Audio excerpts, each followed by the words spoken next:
C'est un grand plaisir pour moi d'être au Centre de naissance et de bien-être d'Ottawa, le premier, le seul dans la région. Et je suis accompagnée de Geneviève Gagnon, qui est sage-femme ici. Elle est plus que sage-femme ici, elle est aussi celle qui a conçu le centre, celle qui a vu à ce que la philosophie du centre soit respectée dans tous les petits détails. Merci Geneviève d'être là. Ça me fait plaisir. Comment t'as fait pour t'impliquer dans un projet aussi grandiose que celui-ci? C'était un rêve dorénavant quand j'étais étudiante. Alors, j'étais étudiante à l'Université de Laurentienne, puis je pensais à justement la philosophie de notre profession, qu'est-ce qu'on avait, mais qu'est-ce qui manquait aussi.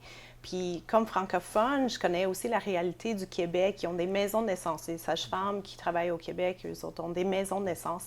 Et donc, à ce moment-là, j'ai commencé à rêver, ce serait donc le fun d'avoir une maison de naissance, un centre de naissance ici en Ontario.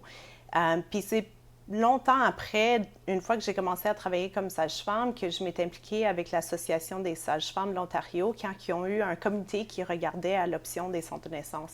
Et donc, avec eux, on a commencé à travailler sur qu'est-ce qui ferait le centre de naissance, qu'est-ce qui déterminerait le centre de naissance, puis un peu travailler pour mettre la pression sur le gouvernement pour dire on aimerait ça avoir des centres de naissance en Ontario financés par le ministère. Donc, quelques années plus tard, avec tout l'ouvrage qu'on a fait, le gouvernement a fait annonce qui était pour financer des centres de naissance en Ontario. Et donc, il y a eu une demande de programme, de subvention, une demande d'application pour les communautés qui voulaient avoir un centre de naissance. Donc, à ce moment-là, on a fait un partenariat avec ça s'appelle le CMNRP, qui est vraiment le Champlain Maternal Newborn Regional Program, qui est ici comme un AirList, le réseau de santé, mais dédié aux santé de la femme et du bébé ici à Ottawa. C'est unique dans la province, c'est vraiment spécial. C'est rien qu'ici, dans la région, qu'on a ça? Oui, juste à Ottawa. Donc, c'est un organisme qui comprend tous ceux qui travaillent auprès de la naissance? Tous ceux qui travaillent dans les départements, à l'hôpital, dans les centres de naissance hospitaliers. Donc, représentation de toute la région de Champlain et Southeast. Oui. Puis, donc les départements, puis ça entreprend les gens qui travaillent en obstétrique, pédiatrie, anesthésie, tout l'enjeu, tout ce qui est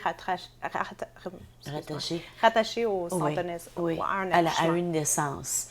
Puis, mais ça a été piloté par les sages-femmes, le projet de centre de naissance ici. C'est vous qui avez apporté à l'attention de ce regroupement l'importance d'avoir un centre de naissance? Ça a été un peu l'effet contraire ici à Ottawa. Alors, les gens du CMNRP trouvaient ça vraiment intéressant d'avoir l'objet d'un centre de naissance ici à Ottawa.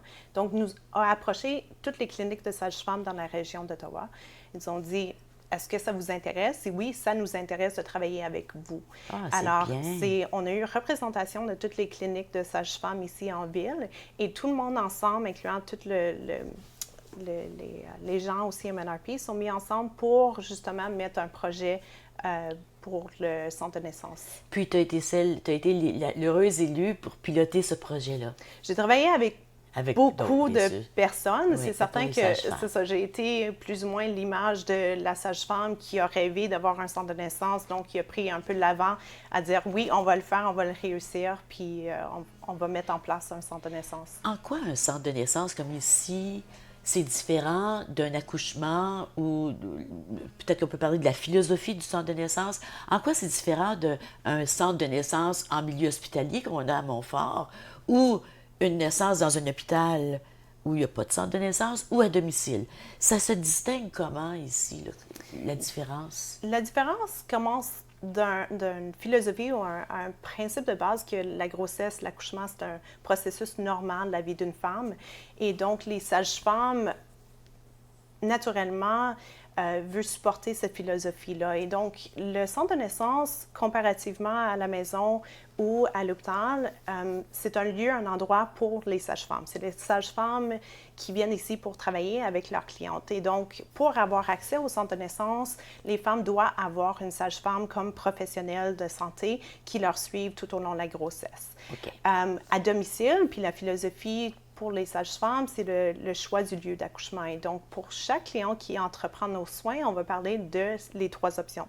Et donc, c'est à la femme de choisir soit qu'elle vient au centre de naissance, à la maison ou à l'hôpital. Ben, c'est sûr, comme sage-femme, il y a des fois, j'imagine que vous voyez, ce serait mieux que la femme soit à l'hôpital parce qu'il y a des risques.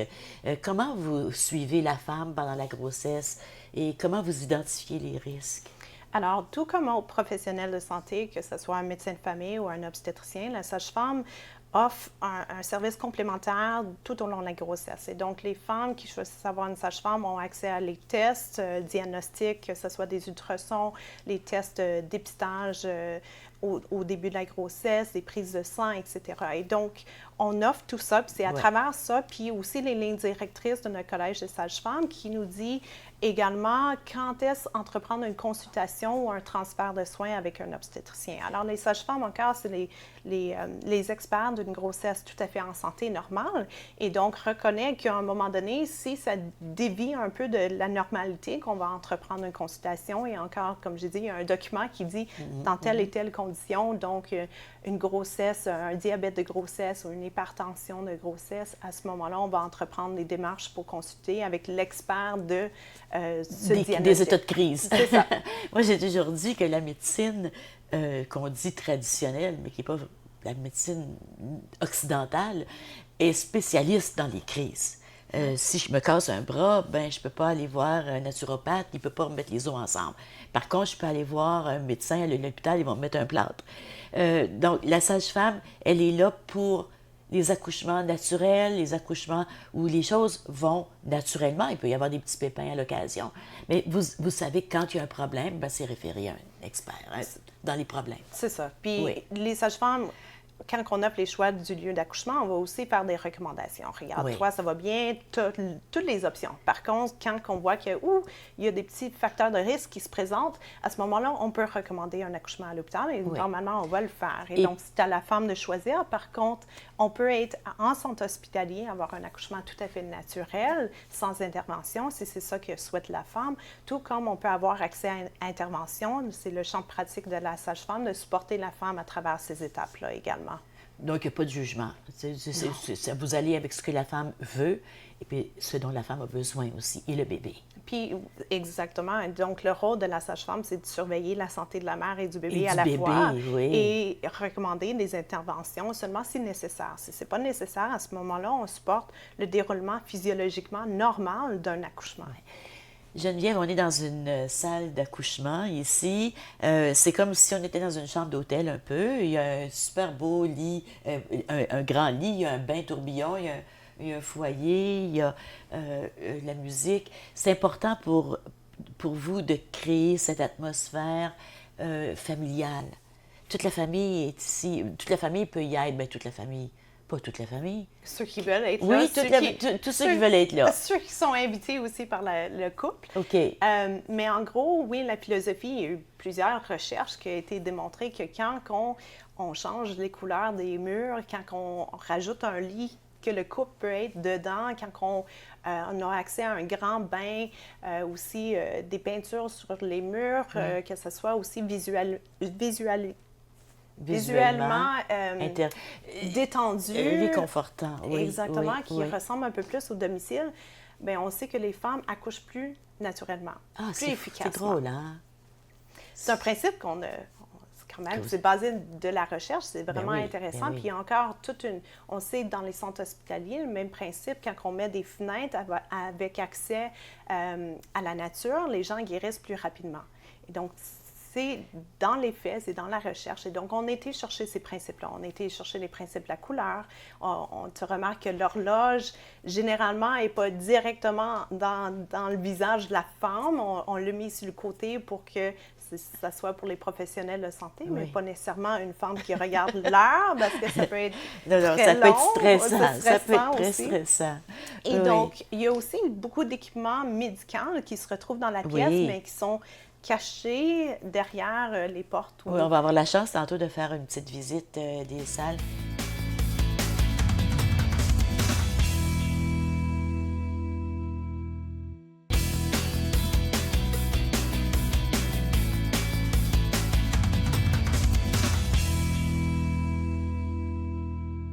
expérience ici, c'était super relaxant.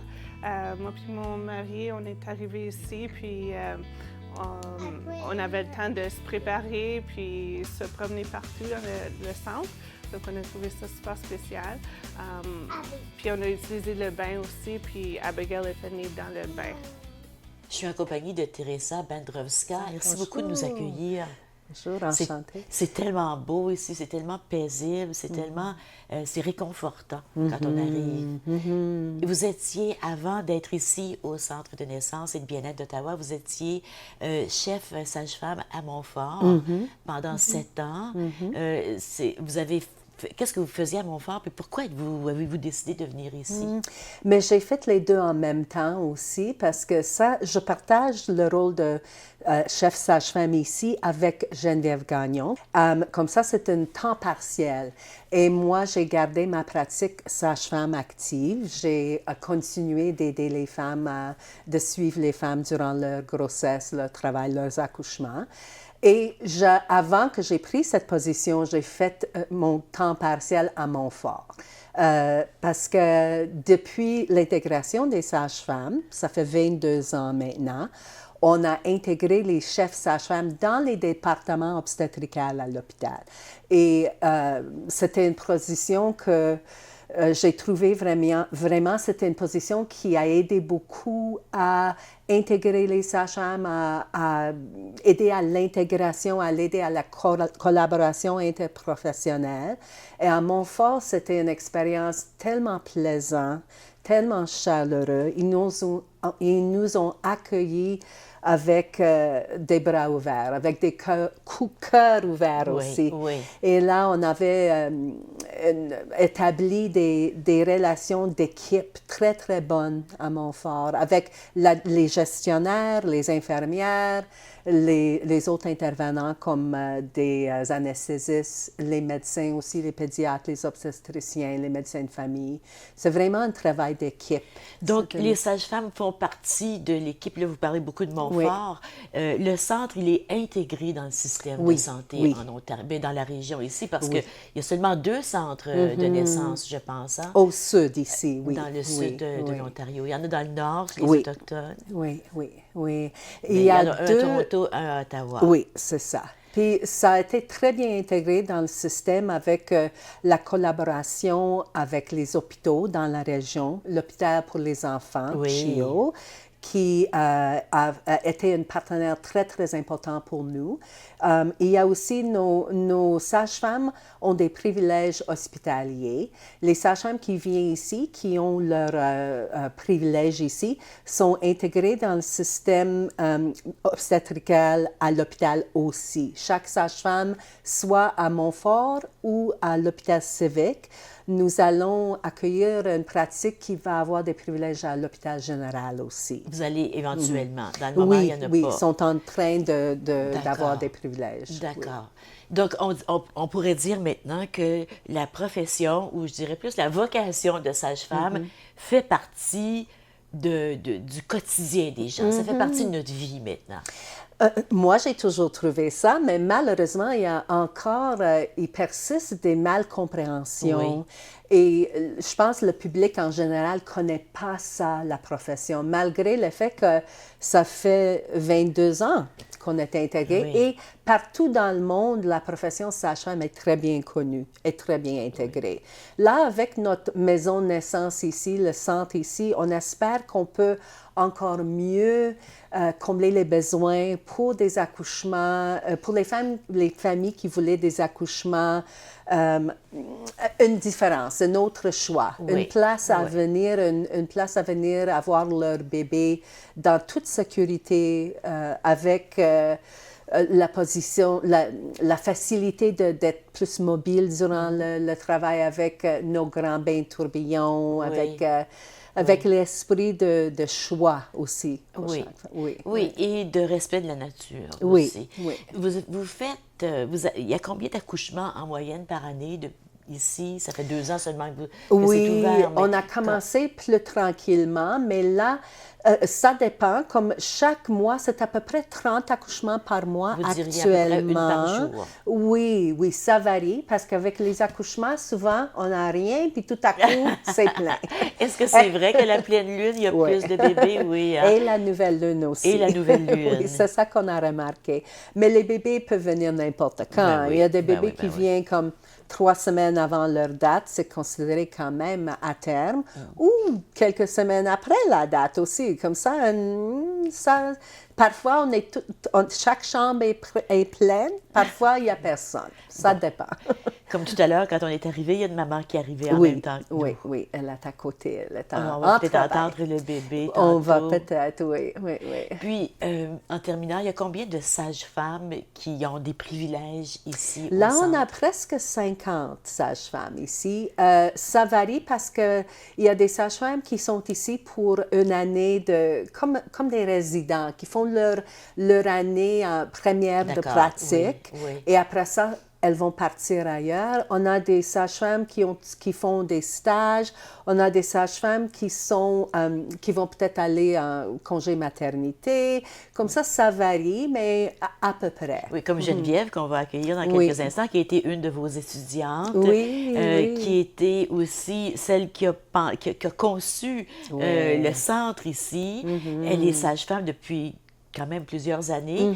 Elle vient de prendre un congé de maternité parce Oui, qu'elle vient d'avoir un petit bébé. oui, oui. Merci beaucoup, Teresa. Ça a été un rien. grand plaisir de vous recevoir. Merci beaucoup. Merci. Merci. Geneviève, on est dans une salle d'examen. Ici, c'est ici que tu reçois tes clientes pendant la grossesse.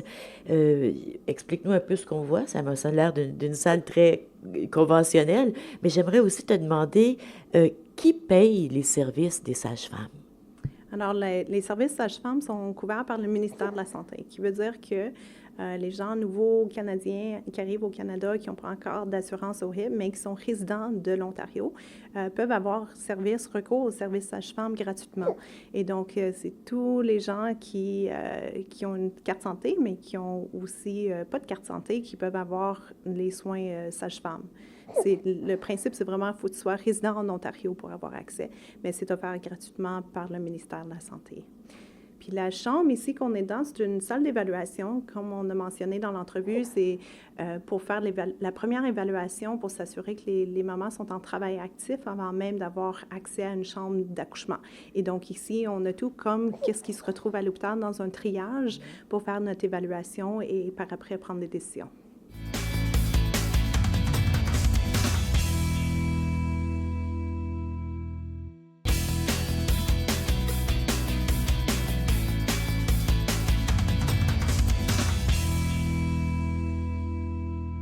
Geneviève, on est dans quelle salle ici? Là, explique-nous un peu ce qu'on voit.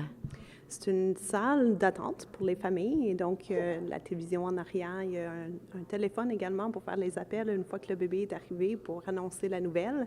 Il y a aussi une porte en arrière qui donne à la cour et donc l'idée encore c'est pour les familles autochtones de faire leur cérémonie à l'extérieur, mais également pour les familles en début de travail, etc., de se promener, de pouvoir se divertir, aller à l'extérieur. Les gens qui fument, c'est certain qu'ils ont accès à cette porte. Et donc, il y a une belle cour à l'arrière.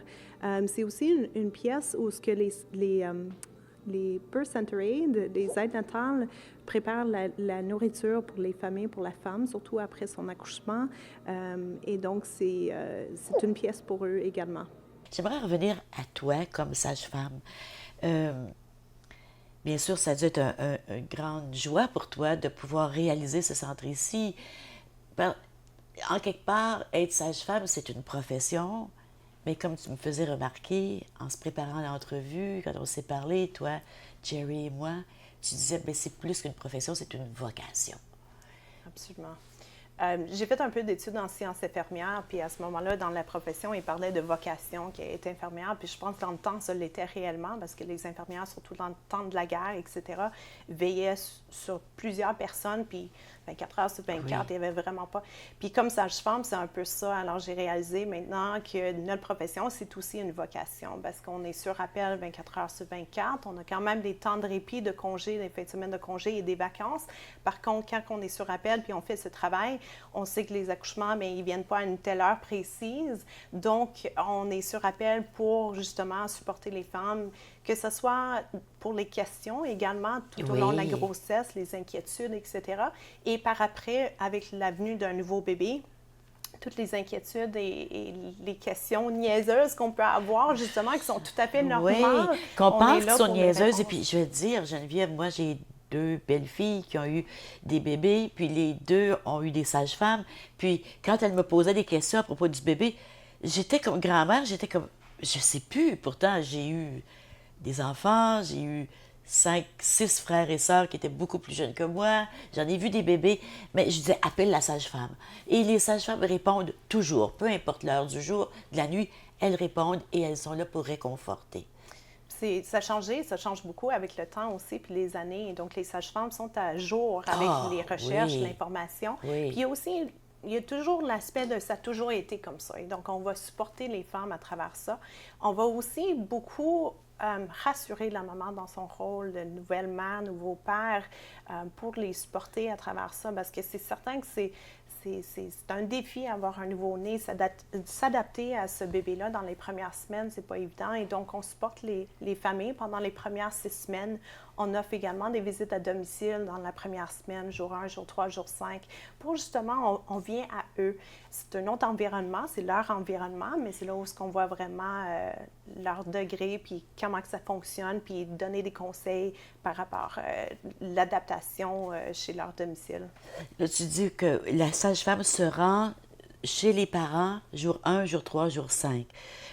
Combien de temps elle reste ici après l'accouchement? Au centre de naissance, Oui. Comme à l'hôpital, Comme à dans un l'hôpital, centre oui. hospitalier, les sages-femmes assurent le suivi pendant les 3 et 4 premières heures suivant l'accouchement. Et par après, généralement, s'il n'y a aucune raison médicale de rester. garder, on s'en va à la maison. Au centre de naissance, parce qu'il n'y a pas un soutien infirmier 24 heures sur 24, l'idée, c'est que les gens repartent à la maison. De toute façon, on sait que la guérison est mieux une fois qu'ils retournent à la maison. Et les sages-femmes continuent le suivi dans leur domicile. Il y en a qui, c'est certain, qui voudraient rester plus longtemps, mais on a un objectif avec le ministère que, justement, les femmes sont mieux à domicile. Oui, puis tout est réglé maintenant.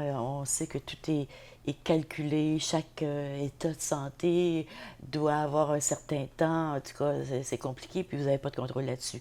Donc, après quelques heures, si la femme est bien, elle retourne à la maison. C'est ça. Et vous allez les visiter. Moi, je C'est me ça. souviens de mes belles-filles encore. Je repense à mon expérience parce que c'était très significatif. Elles avaient tellement hâte que les sages-femmes arrivent. J'étais comme inutile comme grand-mère parce que on oublie, hein, on oublie. Puis quand on est émotivement impliqué dans quelque chose, des fois, on ne peut pas donner des conseils judicieux. Donc, c'est pour ça que les sages-femmes sont là, puis elles sont là pour réconforter. Comment vous l'établissez, ce lien de confiance avec la famille, avec la femme ou avec la famille, C'est ça, tout au long de la grossesse?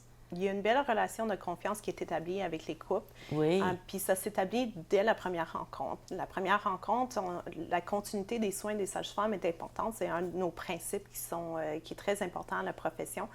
La philosophie par rapport à ça, c'est que la sage-femme qu'on se rencontre dans les débuts va la suivre tout au long de la grossesse, l'accouchement, puis les 6 semaines postpartum. Puis nos rendez-vous sont un peu plus longs, en moyenne 30 à 60 minutes de temps. Donc, les gens ont la chance de poser des questions, avoir des réponses à leurs questions, surtout leurs inquiétudes également. Et on prend le temps de faire notre évaluation physique et nous également aborder des sujets par rapport au nombre de semaines enceintes qui sont à ces moments-là. Et on attarde plus d'attention s'il y a des besoins particuliers chez une femme, une grossesse spécifique différente d'un autre, ou quand ça vient, c'est certain qu'il y a des émotions, il y a plein de choses qui peuvent arriver dans une grossesse. Et donc, les hauts et les bas, les sages-femmes sont là pour réconforter les mamans puis rassurer tout au long de la grossesse. Et donc, arrivé à l'accouchement, les femmes connaissent intimement leur sage-femme. Il y a vraiment une bonne relation de confiance. Et on assure tout le suivi par rapport au début du travail. On sait que le travail peut être long. Les sages-femmes viennent et font les visites à domicile pour assurer que tout se déroule dans la normalité en gare. Et par après, tout au long de l'accouchement et par après les visites à domicile puis les premières 6 semaines. Oui. Donc, la sage-femme devient comme la confidente, l'amie, la tante, celle qui s'occupe de la famille et qui la soutient finalement tout au cours de la grossesse et après. Il y a le centre de naissance, il y a l'hôpital. On n'a pas parlé à domicile. Oui. Est-ce qu'il y en a beaucoup de femmes qui choisissent d'accoucher à la maison? Il y a 25 encore qui choisissent d'accoucher à domicile. 1 sur 4, c'est beaucoup. Exactement. Puis il y a certaines communautés où c'est plus élevé, c'est 1 sur 2, c'est 50 Comme par exemple dans quelle communauté? Dans la communauté de Niagara.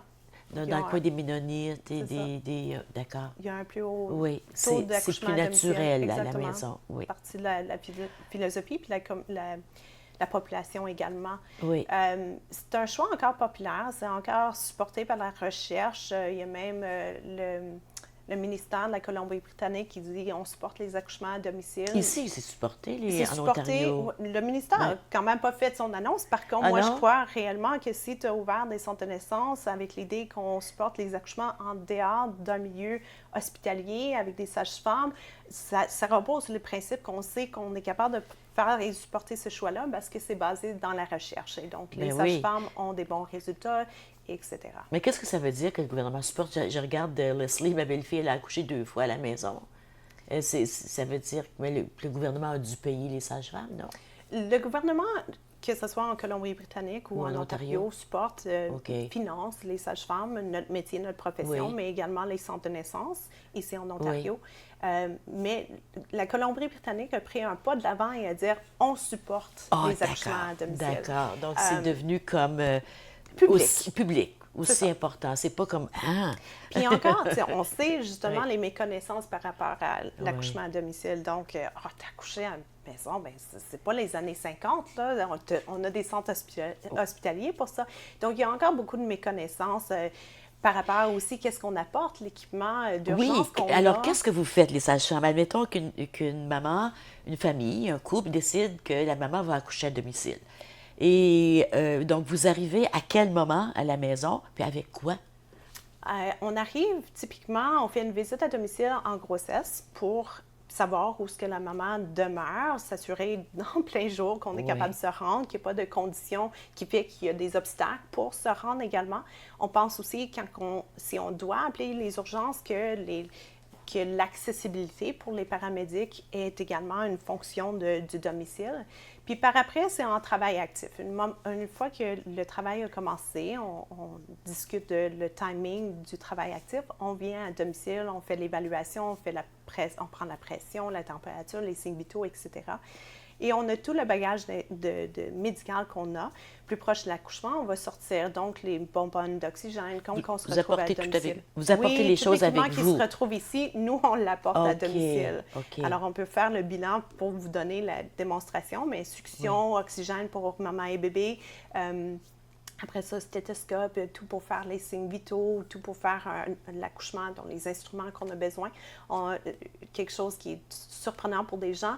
Encore, c'est quelque chose qu'ils ne comprennent pas, mais oui, on a accès à des médicaments pour contrôler une hémorragie si nécessaire, un bébé qui ne respire pas. On a des trucs pour aider à chaque étape. Maintenant, depuis l'année passée, on est capable d'intuber. Alors ça, c'est un autre outil, bagage, équipement qu'on a à apporter. Et donc, on a tout essentiellement pour faire un accouchement, tout l'équipement et essentiellement qui se retrouve aussi à l'hôpital ou en centre de naissance. S'il y a un problème, si vous voyez, bon, le travail ne se fait pas, la maman ne dilate pas, il y a un problème, que ce soit au centre de naissance ou à la maison, vous faites un transfert dans un centre hospitalier, à l'hôpital. Présentement, vous faites des transferts à Montfort et à Civic ici, hein? C'est ça? C'est ça. Si le problème est avec le bébé, c'est à Chio. Exactement. Mais, donc, qu'est-ce que vous faites? Vous appelez l'ambulance? On appelle l'ambulance, c'est certain, dans les cas urgents. OK. Il y a un 3 % d'urgence, de transfert urgent, où on doit appeler les services ambulanciers pour nous transférer plus rapidement. Le 97 % du temps, s'il y a une complication, je dirais, c'est pas une complication, mais tu vois des facteurs de risque qui déjà te fait penser qu'on devrait être en centre hospitalier. D'accord. Et donc, c'est pas qu'il y a une urgence, mais c'est c'est ça, il y a le travail qui progresse pas comme qu'on s'attendait. Il y a peut-être du méconium, signe qu'on devrait être en centre hospitalier. Il y a des petits signes qui nous font démontrer qu'on devrait être là. Il y a aussi nos lignes directrices du Collège des sages-femmes qui dit dans tel et tel et tel cas, voilà, on entreprend un transfert. Et comme l'intégration, elle est bien faite ici, je ne sais pas si c'est comme ça partout, mais c'est bien fait, comme tu m'expliquais, comme Teresa nous expliquait tantôt.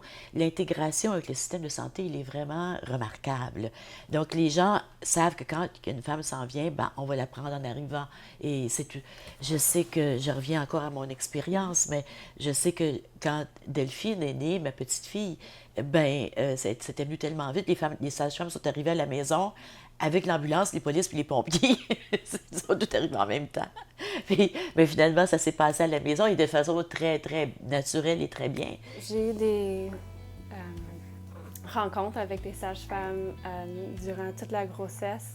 À chaque fois que je l'ai vue, on parlait de quelque chose pour me préparer à l'accouchement et aussi pour préparer à la postpartum. Et moi, je pense que c'est vraiment important pour des choses comme l'allaitement, juste se préparer avant l'accouchement. Puis aussi, les sages-femmes viennent à ma maison après l'accouchement pour 6 semaines. Alors, j'ai vraiment aimé ça.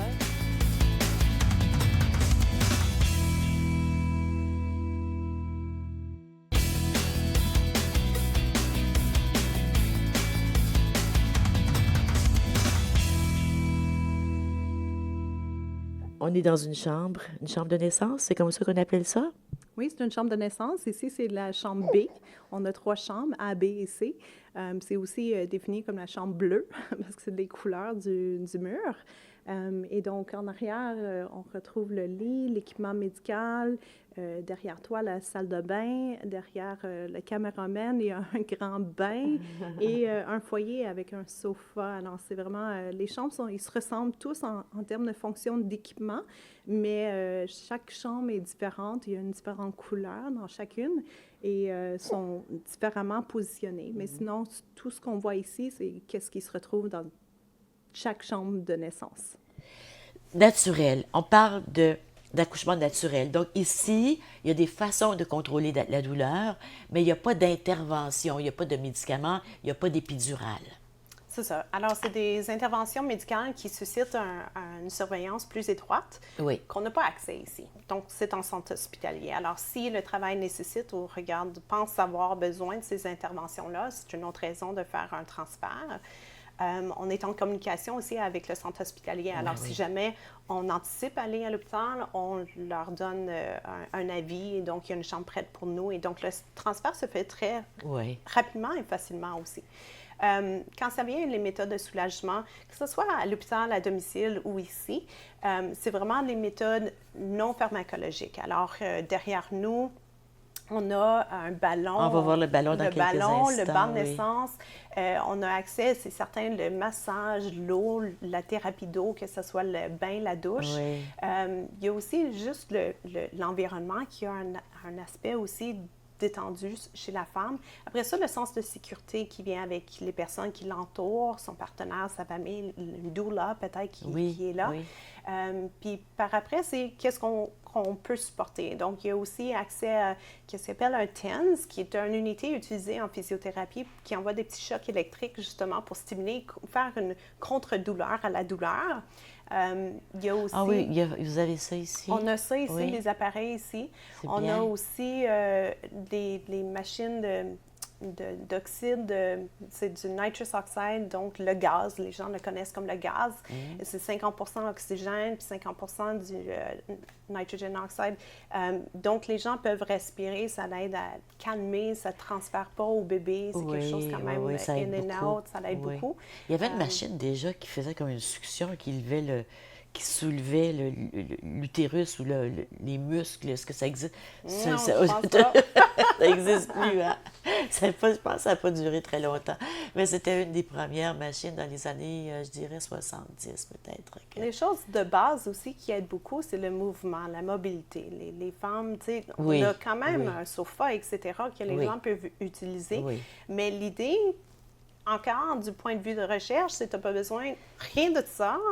Puis tu peux être sur un matelas à terre, à bouger. C'est pour ça qu'on a des trapèzes aussi en arrière pour supporter, pour bouger. Le mouvement va faire que le bébé et la maman trouvent les positions qui facilitent l'accouchement. Et donc, souvent, les femmes en mouvement vont voir que la douleur est moins intense que s'ils restent fixes. C'est vrai. Il y a aussi les mouvements, les positions qu'on peut prendre. Donc, la position sur le dos, c'est souvent pas pris naturellement. C'est pas la quelque chose meilleure, hein? Non, c'est ça, Je les sais femmes. que j'ai lu en quelque part que la plupart des femmes n'accouchaient pas dans les lits, quand elles sont dans des maisons de naissance, elles accouchent dans le bain ou debout ou sur les petits bancs. Ou même à terre, ou par à quatre terre, pattes. oui.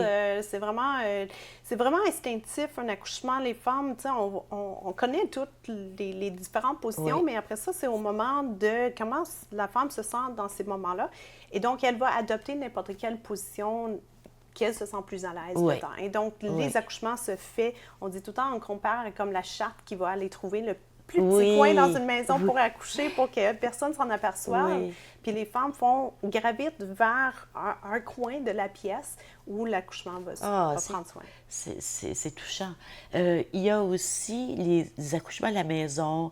Est-ce qu'il faut sortir les autres enfants? Qu'est-ce qu'on fait avec les autres enfants qui sont là?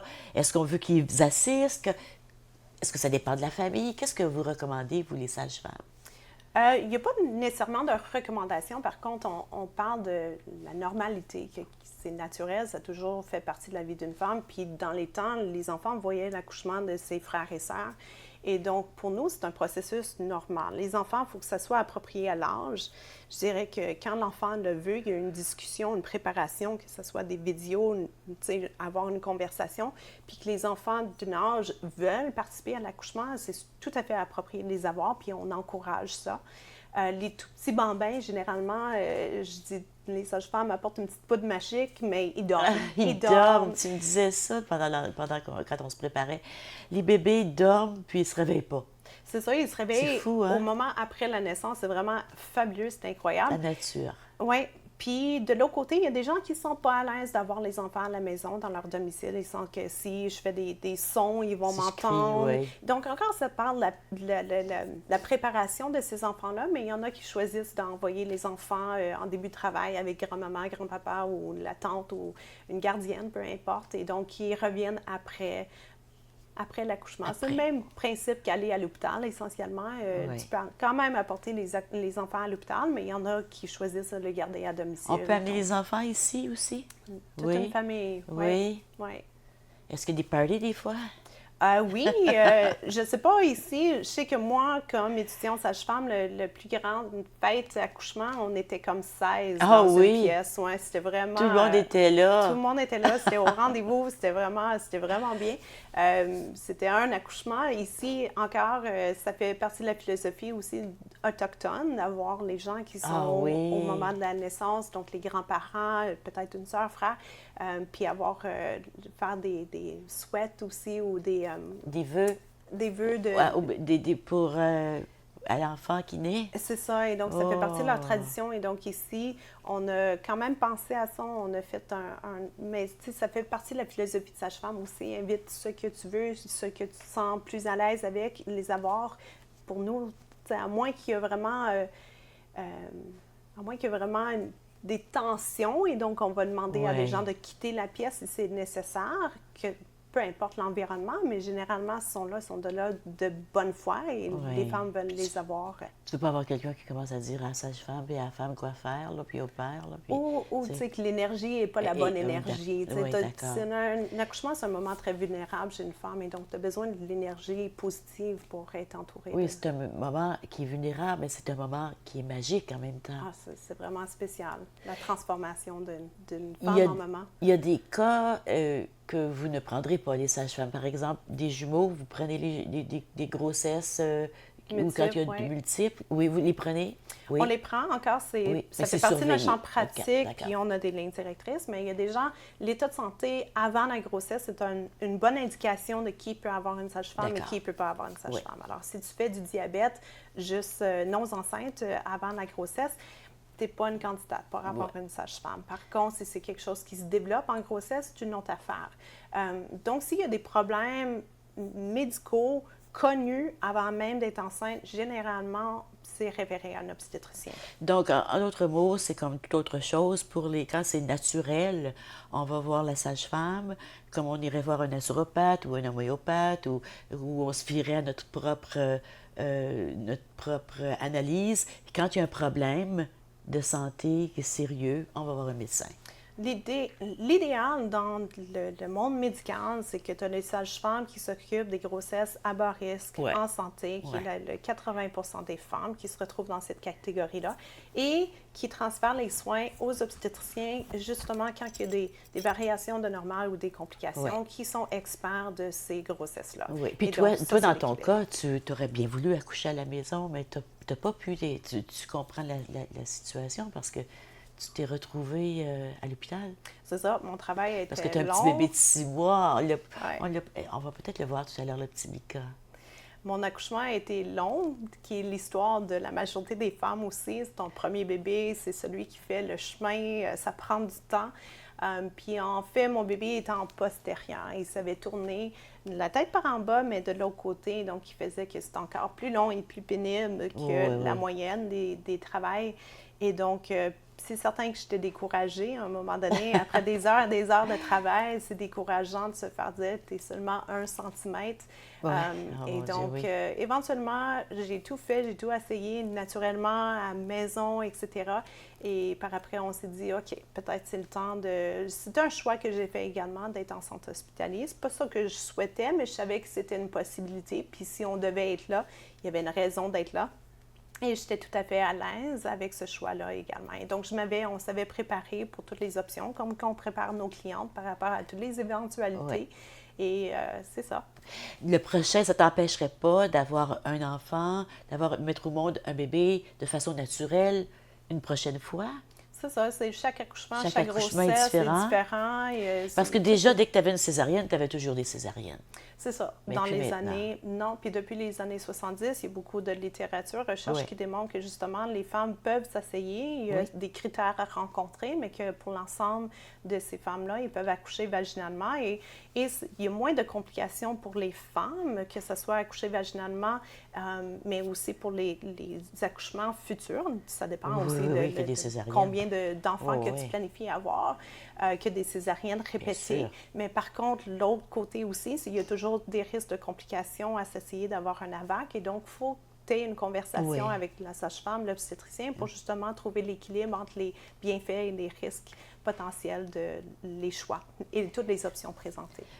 On parle beaucoup de le côté naturel de la naissance et on entend souvent qu'à la pleine lune, il y a plus de naissances. Est-ce que c'est vrai? Pas nécessairement. Il y a des sages-femmes qui gardent un calendrier de tous les cycles de lune, puis ils marquent les accouchements, à quel jour il y a eu des accouchements, puis on ne voit pas nécessairement un pattern qui se répète par rapport à ça. Par contre, qu'est-ce qu'on voit, puis qu'est-ce qu'on comprend, c'est que la lune a un effet sur la pression puis atmosphérique, la pression d'eau, etc. Et donc, les changements de température pourraient avoir un plus grand effet sur les accouchements que les cycles de lune. Par contre, il n'y a pas une science parfaite par rapport à ça. Il n'y a personne qui recherche ça. Par contre, on voit que ça a des cycles, que ce soit au centre de naissance ou même dans le vécu des sages-femmes, qu'il y a tout le temps qu'est-ce qu'on appelle le calme avant une tempête. Et donc, il n'y a rien qui se passe. Puis là, tout d'un coup, il y a plein de femmes qui accouchent tout en même temps. Des fois, le même jour. On fait 2 accouchements le même jour, puis après ça, rien pendant un bout de temps. Et donc, il y a quelque chose qu'on ne comprend pas encore. Il y a un certain mystère à les accouchements, puis la profession de sage-femme travaille là-dedans, puis gère un peu ça avec les équipes, puis tout le monde. Ça demande un engagement 24 heures sur 24, 365 jours. Bien, vous devez prendre des vacances de temps en temps, les sages-femmes. Là.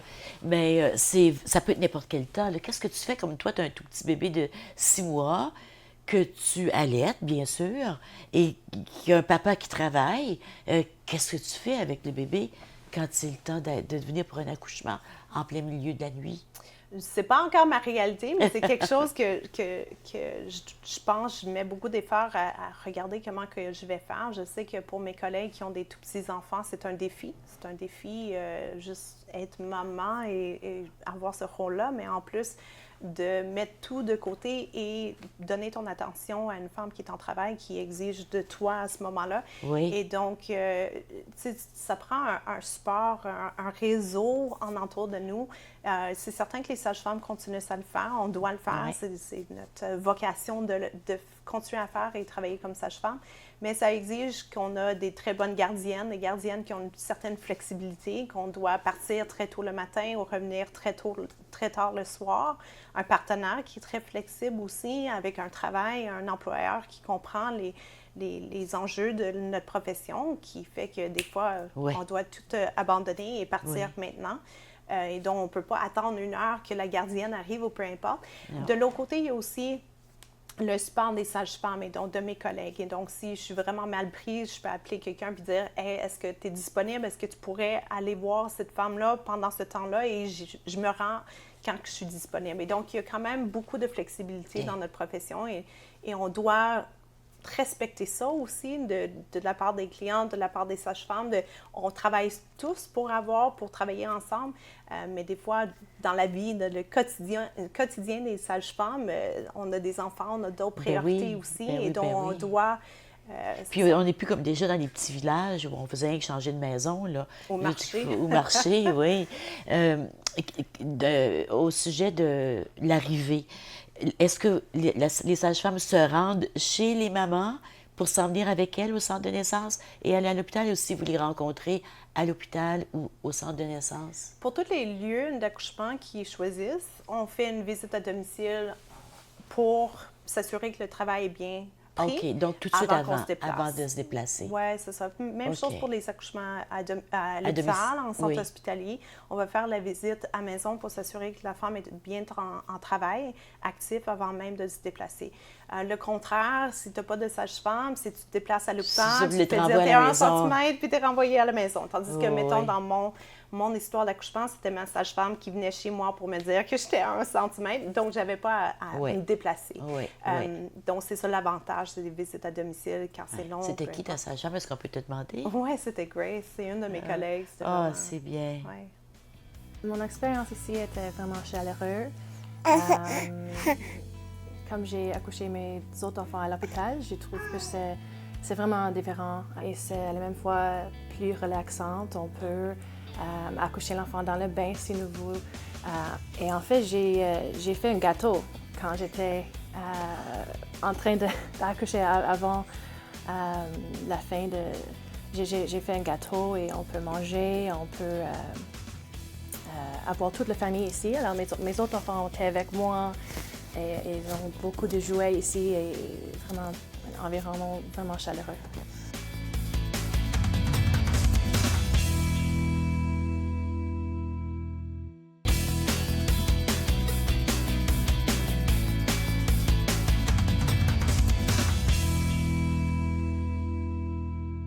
Alors, le bain tourbillon, il est vraiment très utile, n'est-ce pas? Oui, à peu près 90% de nos clientes utilisent une forme de thérapie d'eau, que ce soit le bain ou la douche. Puis à peu près 50% des femmes accouchent dans l'eau dans ces bains-ci. Alors, c'est vraiment bien utilisé. Les sages-femmes ont quand même beaucoup de formation avec les accouchements dans l'eau. Et donc, pour nous, c'est une option pour chacune des femmes. Le bain, comme qu'on voit, tu vois, c'est grand, il y a beaucoup de profondeur aussi. C'est les avantages d'un accouchement dans l'eau, c'est que tu vas avoir un gros bain, tu vas avoir une hauteur d'eau qui arrive à peu près au niveau des aisselles pour vraiment couvrir la majorité du corps. Les avantages de ça, ça fait qu'il y a moins de gravité. Mm-hmm. Donc, les femmes sont buantes, ils peuvent bouger facilement, ils peuvent tourner facilement. Encore, tu es dans l'eau, surtout au 3e trimestre, tu as un bébé, tu as beaucoup de poids. tu es capable de bouger facilement dans l'eau comparativement au bain. Et donc, les femmes aiment bien les bains aussi pour le soulagement de la douleur. On sait que quand on est femme, on est fatigué, on a mal un peu partout dans le corps, on rentre dans le bain chaud, ça fait beaucoup du bien. Alors, du côté soulagement de la douleur, les femmes aiment beaucoup cette option-là.